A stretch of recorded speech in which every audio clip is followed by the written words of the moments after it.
correlations between the microcosm and the macrocosm. Our lecture today will consist of a recapitulation of all we have heard in the course of the various lectures given here this winter. Together they may be taken as a continuation of the lectures on the Gospels of St. Luke and St. Matthew, and of what was given here with reference to the lectures on the Gospel of St. John that I gave in Stockholm. From the nature of these lectures, it will be clear that there was never any question of explaining the Gospels in the narrow sense, but rather that from their truths, which really are truths in themselves and as such can be found in the Gospels, if rightly understood, light can be thrown in different ways upon other riddles of life. When we go back beyond the founding of Christianity, we find two different kinds of initiation, that of the North, described in more detail in the Stockholm lectures mentioned above, and that of the South, whose chief characteristic is its connection with the Egyptian methods of initiation. In the world of the ancients, there were two different methods by which they could penetrate the spiritual world. In old Egypt, a candidate for initiation had to descend beyond all that plays its part in the ordinary soul life as thinking, feeling, and willing, and the like, into the depths of his soul. There he found the divine spiritual life of the world from which the soul came forth. A descent beneath those regions of the soul that are illuminated and permeated by the ego was the essential point in the Egyptian, or indeed in any southern initiation. In the northern initiation, however, the object striven for was that man should come out of himself and expand into the phenomena of the world in a state of ecstasy. This was especially the case in the Germanic Druidic mysteries and in those of the Trotten. We have heard how these two kinds of initiation were combined in one stream, in what we call the Christian initiation, and how this represented a higher unity that combined the ecstatic initiation of the North with the mystical contraction of the South. Here we are given an indication of the deeper foundations of the cosmic mysteries that permeate all existence.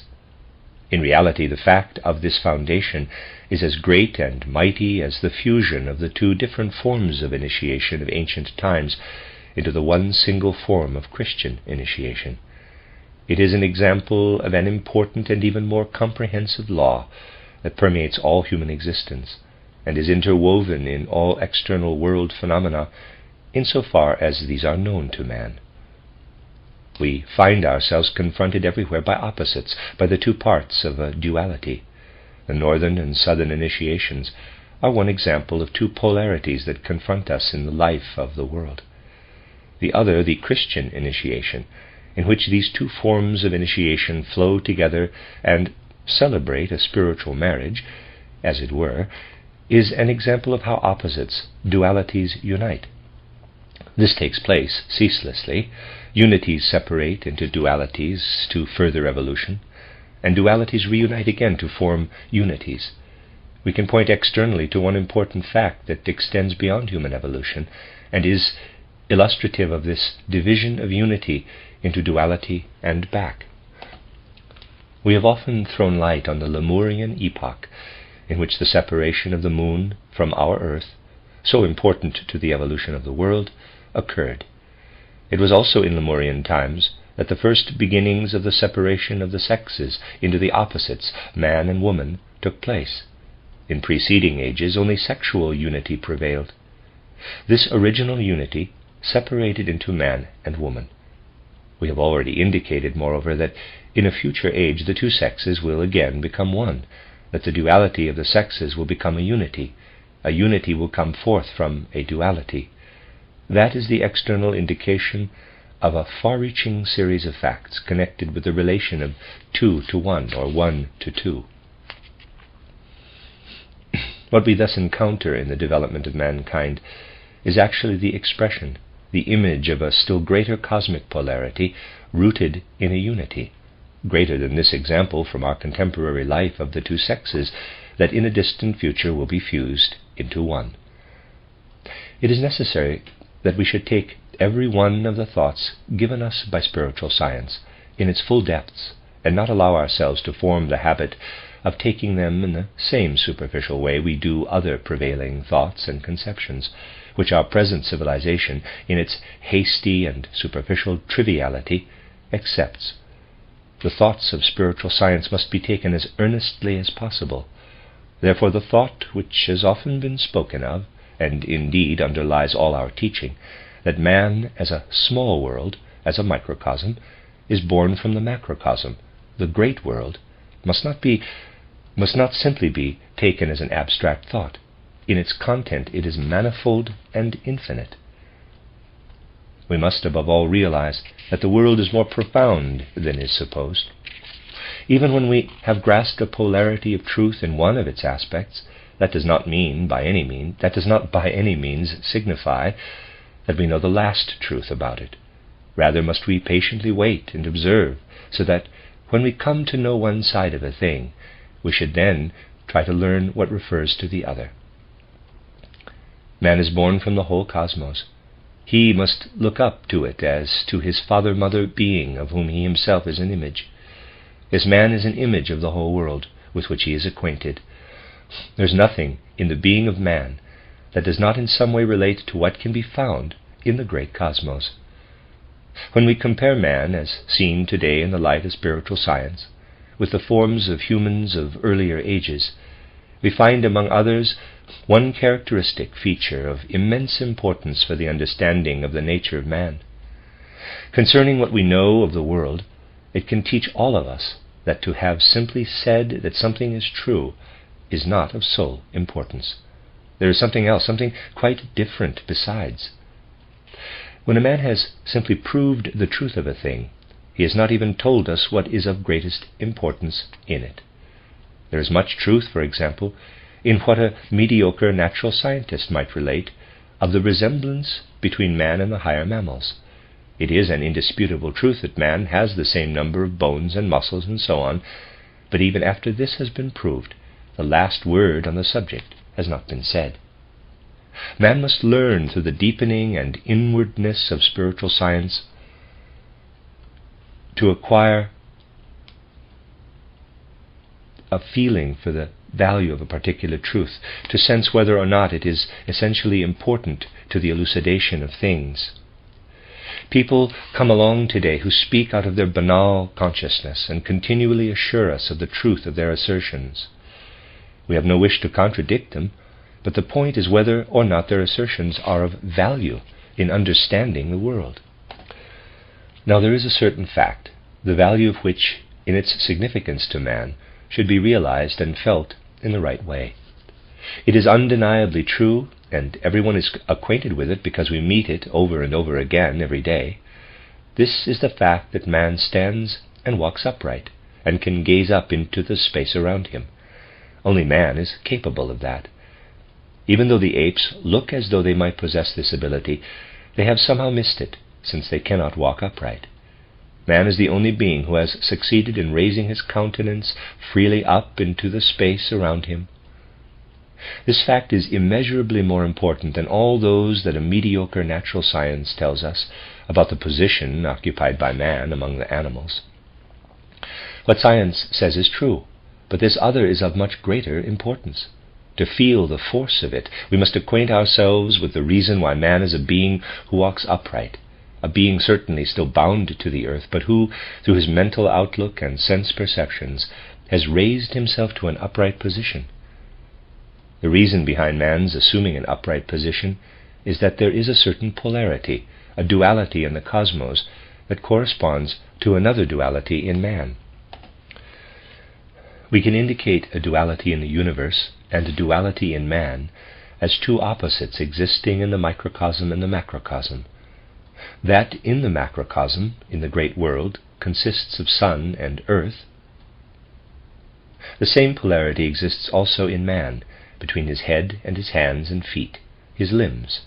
As time goes on, these things will be explored more fully, but here we must acquaint ourselves with them and come to feel that in a certain respect the head and the limbs of man bear the same relation to each other as the sun does to the earth in our solar system. In the earth there are certain mysterious forces that bind man to it, and acting throughout the ages they have brought about the whole form and movement of man's hands and feet. The forces that have lifted his countenance up in space, transforming him from a being who gazes upon the earth to one who can look out into the infinite distances of cosmic space, are to be found in the sun. Anyone with the right feeling will have the same impression when contemplating the self-evident polarity between man's head and limbs, as he will when he turns his attention to the polarity between the sun and the earth. The polarity between head and limbs will one day become a unity in the life of man, as will that between sun and earth. The sun and earth were once a single being that later divided to form a duality. Some day they will be reunited. Difficult as it may seem to imagine today, the polarity in man between head and limbs will also one day become a unity. We have here pointed to a polarity in man and to a corresponding polarity in the universe. There are, however, other polarities in man that also have corresponding counterparts in the universe. Regarding the polarity between the head and limbs, all human beings on earth, male or female, are alike. In this respect there is no difference between them and other polarities, including those of the soul. Let me read that again. In this respect there is no difference between them and other polarities, including those of the soul, are not affected by them.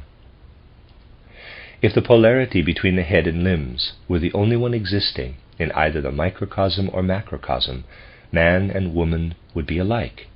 But as it is, man and woman also form another polarity in man's being. Now we may ask if we cannot also find a polarity in the universe that corresponds to the polarity between man and woman in earthly life. That too can be found, but before we can look for it, we must acquaint ourselves to some extent with the polarity between man and woman in an occult sense. In so doing, we must not fall into the error of our materialistic age, which, taking it simply as a question of sex, applies the polarity between man and woman to the whole universe. Not only is that trite, but our learned men take liberties when they consider that what is found in one domain is applicable to every other. The polarity in the universe that corresponds to that existing on earth between man and woman cannot be called male and female. That would be an impossibility. We must investigate the occult foundations of this other polarity. The polarity between male and female in our earthly evolution does not, of course, apply to the human being. The human being, as such, is the same in both man and woman. When we speak of man and woman, we only refer to their physical and etheric bodies. This has nothing to do with the inner being of man, so that we cannot speak in an occult sense as those in our materialistic age do. Man and woman each possess an astral body and an ego. Ordinary perception, however, knows nothing of what makes a man or woman a human being, since with ordinary perception one can only speak of them as one senses them. We are not now speaking of the human being as such, in man or woman, however, but of what constitutes a man or a woman, merely their outer sheaths. This must be thoroughly understood, because if what is about to be said were to be applied to the human being as such, it would be completely wrong. The polarity between man and woman within these limitations is as follows. In primeval ages, the external human form was totally different. The present human male and female forms have gradually evolved from an earlier single form that had not yet divided into two. There was formerly a unity, where now there is a polarity between man and woman. Now we also know that the earlier single form was of a finer, more spiritual kind. Only in the course of time did man develop his dense material form. When we look back, we find not only a single form, but also one that was more spiritual than the human form is today. We find a primeval human being, neither man nor woman, unity as yet undivided, and finer, more etheric and spiritual than the later, more material human being, who was separated into man and woman. What was the cause of the original unity, having later developed into man and woman? It came about because when the unity became a duality, the woman formed a physical body for herself that did not completely pass from the earlier form into the normal material form, if we may say such a thing. Woman's body remained at a more spiritual stage and did not fully descend into the material. It has certainly become dense and material, but it has at the same time retained an earlier, more spiritual form. Thus, a spiritual stage has become material. The body of woman has, as it were, retained an earlier, more spiritual form that has not descended completely into matter. Though it has become material, its form is still the form the human being originally possessed. Hence we may say that woman is a manifestation of an earlier formation that was intended to be spiritual, and, as seen today, is actually false, a maya, or illusion. If we accept the idea that at a certain point in evolution a leap forward was made and matter became crystallized, we can say that woman did not press forward as far as that point, but crystallized an earlier form. To one who can really perceive the facts of life, or who learns them through imaginative cognition, a woman's body is a somewhat truer imprint of the spiritual behind it, only as far as the head and limbs are concerned. That is to say, that her head and limbs alone express in their material appearance something of a resemblance to their spiritual counterpart. The spiritual, behind the material form, however, does not look exactly the same, because the head and limbs are not true forms. So the saying that the world is Maya can be applied to every area of life. It is easy to state that the world is Maya, but a man cannot grasp the meaning of such a statement if he does not seriously inquire in how far forms are illusion. Some are more so, others less. There are those that in their outer semblance express the spiritual behind them, at any rate approximately. These are the head and limbs. There are others that are completely wrong and quite out of keeping. This is the rest of the body. When the world comes to understand these things, it will no longer speak as foolishly as it does today, because it will then see that a certain deep, yet more delicate artistic sense tells us that the female form, with the exception of the head and limbs, is quite out of keeping with the spiritual form, and if it is to be artistically represented, the defects must be corrected. In more truly artistic times this was actually done. No one who really has an eye for form can fail to see that in the Venus of Milo the form has been somewhat corrected. As a rule, this is not observed. In this way we have divided the human being into two parts, consisting of those bodily members that are less illusionary and those that are more so. This does not apply to woman alone. Where a man is concerned, the whole thing is reversed. Man is the opposite pole. Just as the female form did not descend as far as the normal point necessary for rightly expressing the spirit in matter, but crystallized at an earlier stage, so the male body leaped just as far beyond the normal point as the female form fell short of it. The male body descended more deeply than normal into materiality, and this is manifested in its outer form. It would have been quite a different appearance if it had not leapt past the midpoint. Only in the head and limbs does the human body even approximately correspond to truth. Regarding the rest of its form, we must say that the female body, having reached a certain point, remained at a standstill. It consolidated before the waves of material existence broke over it. Hence it manifests quite a different form from what we should have seen if it had waited until it had come in contact with material life before crystallizing. Contrariwise, the male body plunged too deeply down and is just as badly drawn as that of woman. Thus the woman's body manifests a distorted form in the spiritual, while the man's body is distorted in the material. The true form would fall between the two and would consist of a happy average of both. Of course, insofar as he has a physical sheath, these distortions affect the whole human being in his earth life. This refers to the whole human being in one incarnation, between birth and death, not the polarity between the head and limbs. we incarnate either as man or woman. In so doing, we have to take into account what is distorted and badly drawn in both. That, however, extends to the whole human being, with the consequence that if in one incarnation one has the body of a woman, the whole of this female body is influenced by the fact of its having remained behind at an earlier stage, when the form was more pliable. In a male incarnation, the whole physical body is permeated with the effects of having plunged down too strongly into coarse, solid matter. If people had even the smallest inkling of what it means to think in the spirit, to live in the spirit, using the physical body only as an instrument, so that one does not feel firmly fastened into and identified with it, they would sing psalms about the misery of having to use a male body in an incarnation, because these material effects have, of course, also filtered into the brain. One observes that the forms of the male brain, through having gone deeper into matter, are more difficult to manage than the more flexible forms of the female brain.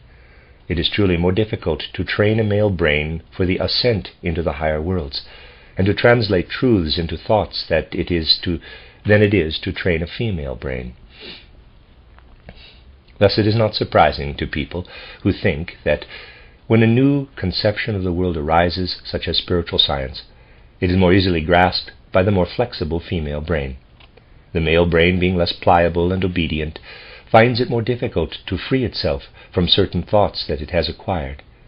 Spiritual science, therefore, will not be easily accepted by the men who are the leaders of culture and cultured ideas today. We must realize how awkward an instrument is the brain of a learned man today, not only for the acceptance of spiritual science, but also for thinking along its lines. We must not look at these things in a wrong way, however, and draw the wrong conclusions. Rather should we see it as all the more significant that there are so many men whose brains are pliant enough to have become intimately acquainted with spiritual science. These things can merely be hinted at, but if you allow them to work on you and then reflect on them, you will find immense perspectives opening out regarding the life of man. When we think of human life in terms of its two opposites, man and woman, we are confronted with two forms, one that has remained at a standstill at an earlier stage, and one that has jumped on beyond the present stage, drawing into the present a form intended for the future. It is, however, a caricature. The female has preserved an earlier form. The male has taken on a later form, but has made it what it must not be in the future. It is incorrect because it has brought later conditions of life into an age as yet too early for them. Can a polarity be found in the cosmos that corresponds to the polarity between male and female? Is there anything in the cosmos that shows us a development that has retained earlier forms and carried these over into a later age, on the one hand, and on the other, forms that have transcended a certain stage, thus representing the caricatured form of a future state? If we recall the specific development we know from the Akashic Chronicle, we may put the question thus: is there in the outside cosmos anything resembling an existence on the old moon that would not enter existence on the earth, but that still retained in the cosmos something feminine from the old moon? Is there anything that carries into the present something belonging to an earlier stage of an old moon existence? Is there in the cosmos anything that has gone beyond a certain stage and has condensed and thickened so that it represents a later Jupiter condition? There is. There is in the cosmos the same polarity we have described between male and female, the polarity between a comet and the moon. To understand the nature of a comet, wandering as it does in cosmic space, regardless of the other laws of the solar system, we must clearly recognize that the comet carries the laws of the old moon existence into our own. It has preserved those laws and enters our existence with them. It has taken on the present substance of the solar and terrestrial system, but in its motion and nature it has remained behind at the stage of natural law that prevailed in the solar system when our earth was still old moon. It carries a former into a later present condition, just as the female body carries an earlier condition into the present. The nature of the comet is one part of a polarity, and that of the moon the other. When, in the Lemurian age, the moon evolved from the earth, it took with it certain portions that had to be removed in order that the human being might develop further. The earth was not destined to become as dense as it would have become if it had retained the moon. The moon actually represents a caricature of the Jupiter condition. Just as it is possible for a fresh, ripe fruit to become petrified, so the moon transcended the midpoint form, as did the human male form. Exactly the same polarity found between male and female can be found in the cosmos between the natures of moon and comets. Thus are these things connected. As the sun is connected with the earth, so head to limbs, as moon to comet, so man to woman in the human being. Here again we must not go home saying, well, now we have some nice polarities to observe. Rather must we take these things seriously, remembering that on other occasions I have said things additional to these. We must consider the fact that a man is only male as regards his physical body. He is female in his etheric body, whereas a woman is only female in her physical body. A woman can only be said to be female as far as her physical body is concerned. In a man, that can be said of his etheric body. Thus the relation of the etheric body of a man to the etheric body of a woman is that of comet to moon. If you like, you may say that this confuses everything again. Nevertheless, these things are so. In a culture that has created its ideas with a densified brain, these same ideas tend to form dense outlines that cannot be modified.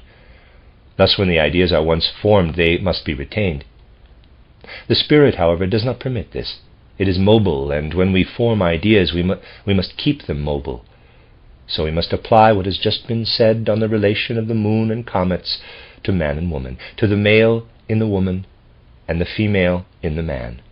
This applies to the male and female elements in the human being, not to man and woman externally. We have now uncovered some extremely interesting connections between the development of the human being and that of the cosmos. Of course, as I have already observed, those who sit in the high places of true scientific observation will consider what has just been said about the comets and the moon as utterly wild and absurd. That cannot be helped, since they do not want to investigate the truth. On the ground of spiritual science, however, we can build a bridge between what comes from the spiritual and what is seen on the physical plane, even though these others will not do so. During the Congress in Paris in 1906, I called attention to the fact that spiritual investigation was able to say from its knowledge of the nature of comets that since the combinations of carbon and oxygen play the same part on our Earth as combinations of carbon and nitrogen, cyanogen, did on the old moon, cometary life must contain cyanides, combinations of carbon and nitrogen. Those who have followed these things attentively will remember this.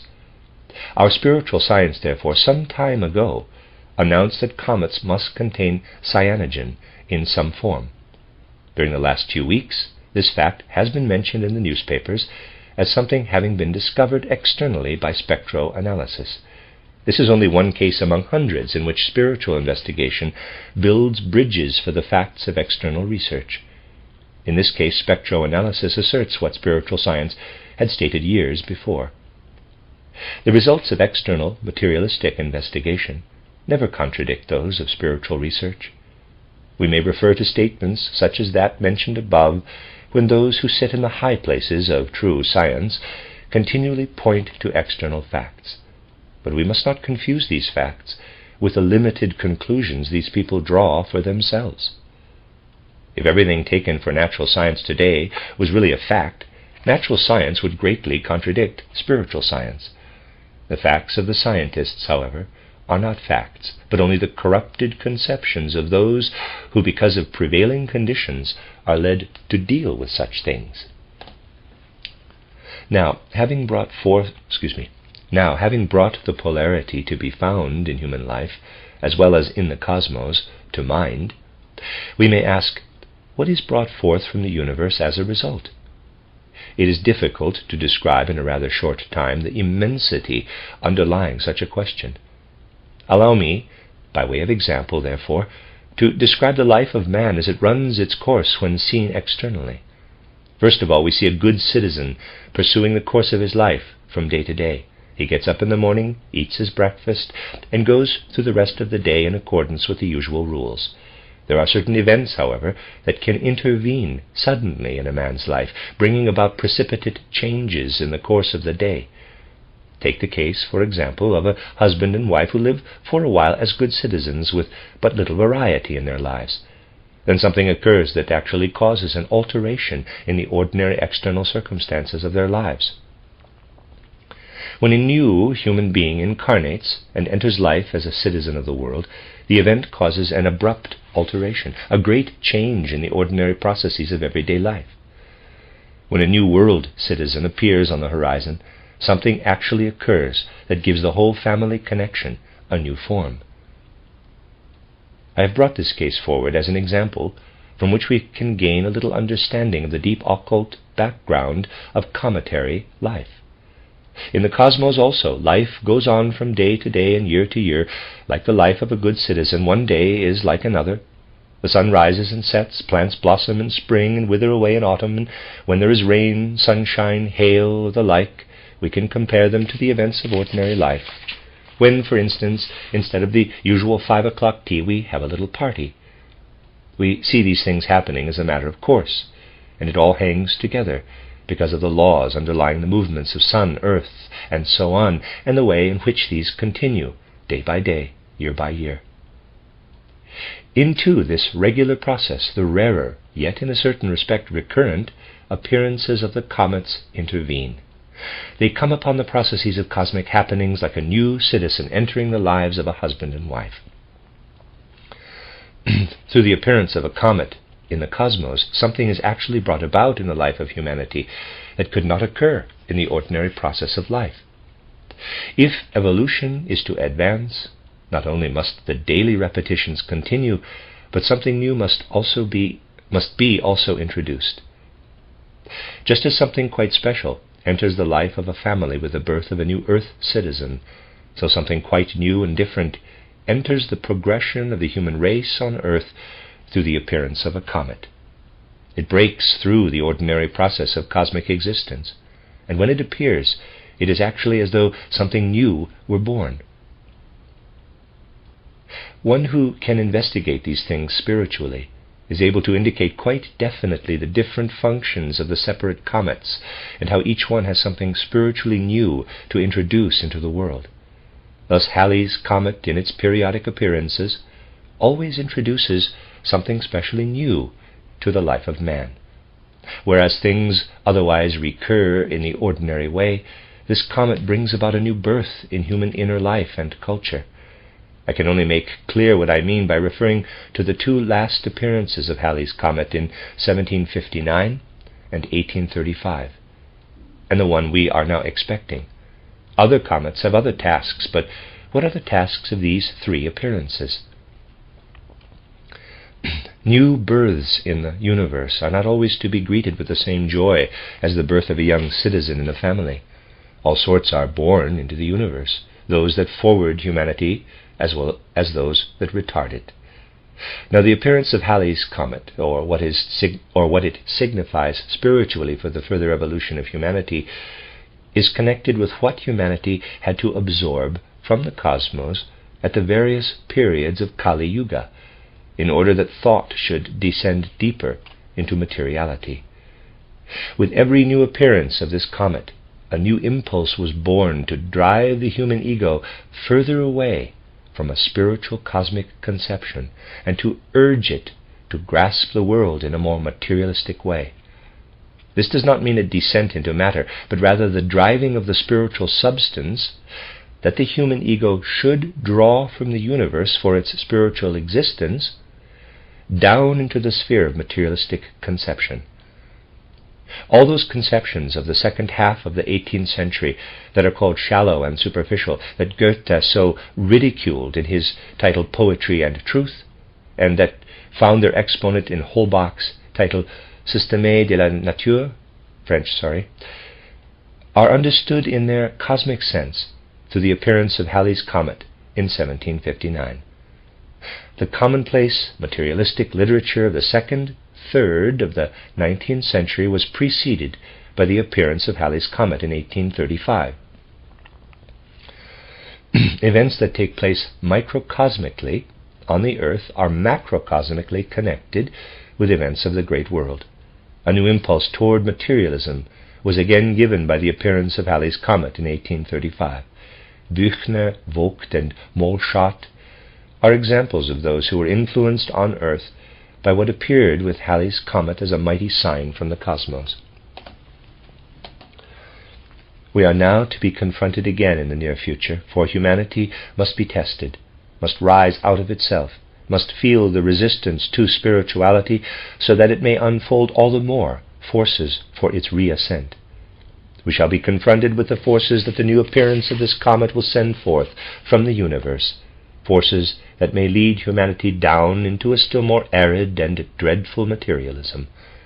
Something may be born that even the most arid and dry thoughts of the Büchner school could not have imagined. This possibility is a necessity, however. Only if man overcomes the opposing forces can he acquire the strong forces of the universe that are able to lead him up again.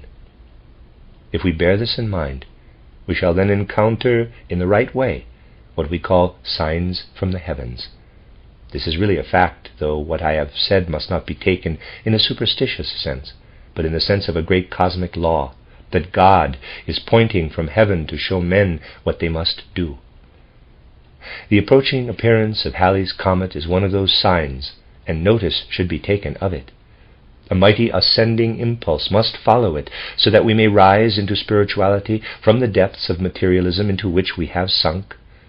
We are given the possibility of being swamped by materialism, and we are also given the chance to ascend into clear spiritual heights. It was clearly and distinctly indicated in the last lectures that during the first half of the 20th century an etheric clairvoyance will develop in a few single individuals as a natural capacity.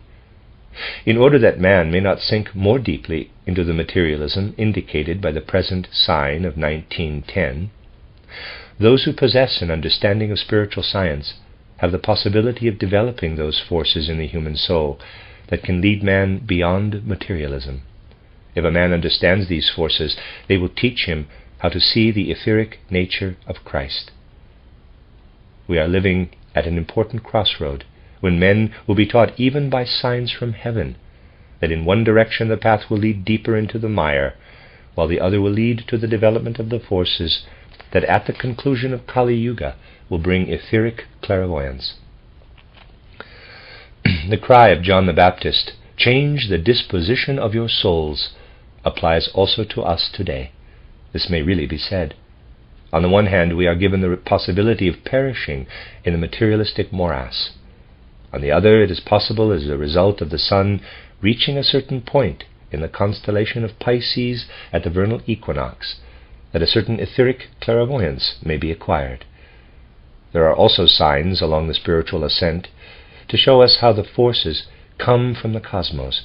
If a man is a student of spiritual science, he will of necessity grow to understand the decision he must make. If he does not, it means that he has not understood spiritual science correctly. We must pass the test submitted to us by the sign in the heavens that we recognize in the appearance of Halley's comet. Let us now picture the vision of Christ as it will appear to the first forerunners during the next 2,500 years, and as it appeared to Paul on the way to Damascus. Man will ascend to a cognition of the spiritual world, and will see the physical world permeated by a new sphere. Man's physical environment will present a totally different aspect in the course of the next 2,500 years through the addition of an etheric realm, which indeed is already here and which he will learn to perceive. This etheric sphere is even now spread out before the eyes of those who have carried their esoteric training as far as illumination, as was the case with the initiates even in Kali Yuga. What men will gradually come to see in the future is already visible to the initiates in its farthest reaches. At repeated intervals they draw the forces they require from it. When they have some special work to carry out, they draw their forces from those realms within the Earth's orbit that are visible to them. It will help us to understand this when we know that a part of the land from which the initiates drew their forces during Kali Yuga will be thrown open to a great part of humanity during the next 2,500 years. Formerly, in the days of primeval clairvoyance, though then without a strong ego consciousness, man could see into the spiritual world. In a way, he saw more or less what he will see now with his newly acquired self-consciousness. He saw the spiritual world under dreamlike, ecstatic conditions, or by looking into his soul. The world that became physical during Kali Yuga was then open to man's gaze. Hence traditions that have preserved recollections of the old clairvoyance tell of an unknown fairyland that has now disappeared. There are wonderful documents in Eastern literature that are full of a peculiar tragic enchantment. They tell us that at one time it was possible for human beings to travel to a land where the spiritual flowed into the physical. It is from this land that the initiates at certain times and the bodhisattvas at all times drew fresh forces. The Eastern writings speak of this land with deep sorrow, asking where it is. We are told the names of places and paths they mourn, but this land is concealed even from the most highly initiated lamas of Tibet. It is accessible to the highest initiates alone, but it is always said that someday this land will return to earth. That is true. This land will return to earth, and men will be guided to it by him whom they will see when, through a vision like that of the event in Damascus, they reach the land of Shambhala. Shambhala, for thus is this land called, has withdrawn from men's sight. It can only be seen today by those who, as initiates, go there from time to be strengthened. The old forces can no longer lead men there. That is why Eastern literature speaks with such tragic despair of the vanished land of Shambhala. The Christ event, however, will be granted to men in this century through their newly awakened faculties, will bring back the very land of Shambhala that during all of Kali Yuga could be known to the initiates alone. Thus humanity is called upon to decide whether or not it shall allow itself to be led down into darkness even lower than that of Kali Yuga through the effects attendant upon Halley's comet, or through an understanding developed by anthroposophy, it shall cultivate the new faculties by which it may find the way to the land of Shambhala that has disappeared according to Eastern literature, but that Christ will once more reveal. Such is the great decision to be made by men at the dividing of the ways. They must decide either to descend into something that is a cosmic Kamaloka, lies deeper than Kali Yuga, or to work toward achieving what will enable them to enter the realm that is truly alluded to as Shambhala.